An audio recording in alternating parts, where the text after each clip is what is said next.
Peklibi Mahairoi Nupi Macha ama Yot Cheina Kanduna Laikanaba ngamdana Laikidre. Pung Kunmarigi manungda mihat pamioi capital punishment pigadabani haina JAC gi maikaidagi Fongdokli. Hek tabada thamoi sokpa thodok amada masagi chahi 12 romta suribi Mahairoi Nupi Macha amabu nupa amana Yot Cheina kokta kanbadagi laikanaba ngamdana Laikidre. Thodok asi ngasi ayuk pung 3:15 rom tabada Thoubal district ki Khongjom police station gi manung chanba sapam sabal laikai thokibani. Laibak thiba thodok aduda laikhidraba Mahairoi Nupi Macha adugi maming Jessica Devi sapam chahi 12 apokpa khelendro kawi sapam maning laikai dagini Ibemhal Bisal Academy sapamda class 6 tamlibi Mahairoi amani ngasi mahakna yumdagi school lakpagi lambida laibak thiba thodok adu thokibani ngasi mahak ki school gi examination hoba numitni haina su hairi aduga Jessica bu makokda Yot Cheina Kanduna hatliba miyoi adugi mamingna sapam Sarat Singha chahi 94 apokpa laikhidraba kalachan kawi mahak sapam sabal laikai dagini Sarat na Jessica bu Yot Cheina kallaba matungda mahak karisu thausadana chatkiba miyamna unaki miyam aduna Jessica bu khonglai thuna Thoubal district hospital da pukhatki adubu hospital yaudana Jessica taibangpal thadokhi accused oiriba Sarat pu miyamna faraga warak watem tawraba matungda Khongjom police station da sinaki Police na Saratpu hospital da puraga layang chathari hairi. Marak asida Jessica mihat kamari lainana ngasi ayuk sapam maning laikai da miyam gi oiba mifam ama pangthokre. Mifam aduda sapam laikai gi miyoi pumnamak club amadi mera paibi sing yauba JAC against the brutal killing of Jessica Devi kauba JAC ama sembaga loinana tongan ba warep kharasu lawkhre. Sapam gram panchayat ki pradhan sapam Rameswar na mifam mapu oiraga pangthokhiba mifam aduda nauna semlaba JAC adugi ko convener Ningombam Boboina paumi sing da haikibada laibak thiba Jessica gi mihat asiga mari leinana JAC na Manipur lengakta warep khara thabakta onthoknaba taksinaba haina lepnare warep sing adudi accused oiriba sapam Sarat asi pung 12 gi manungda capital punishment pigadabani masigi mathakta JAC asina accused oiriba misak asigi imung manung asi Khongjom circle da laihandaba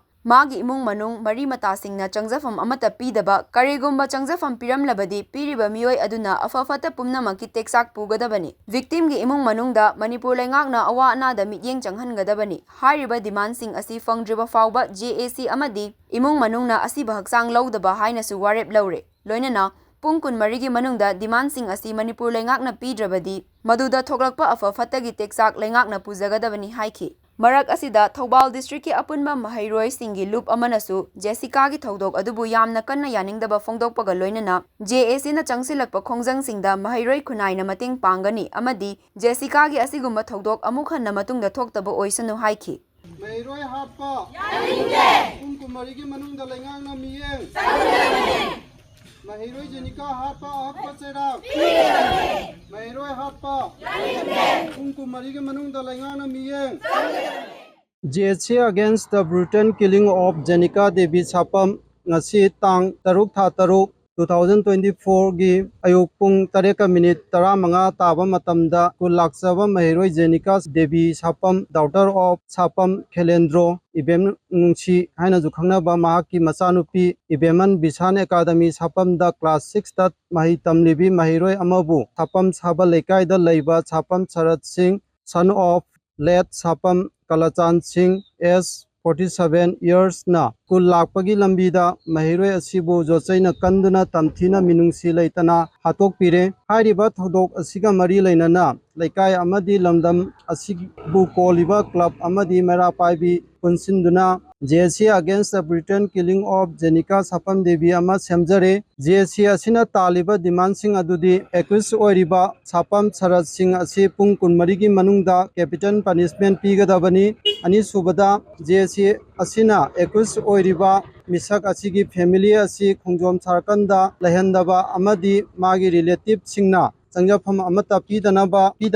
karigumba piramba tarabadi changjafam piriba miyoi aduna afafata daita pugadabani victim gi family da government na awa anada miyeng changbigadabani mathakta panjariba demand sing asi phangdri phauba JAC amadi victim gi family na asi baksang lawjaroi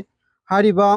pung 12 gi manungda mathakta palliba demand sing asi victim gi family amadi JAC da laingangna phangandrabadi maduda tholakpa afafata daita punamak laingangna pugadabani ngasi laibak tiba thodo amada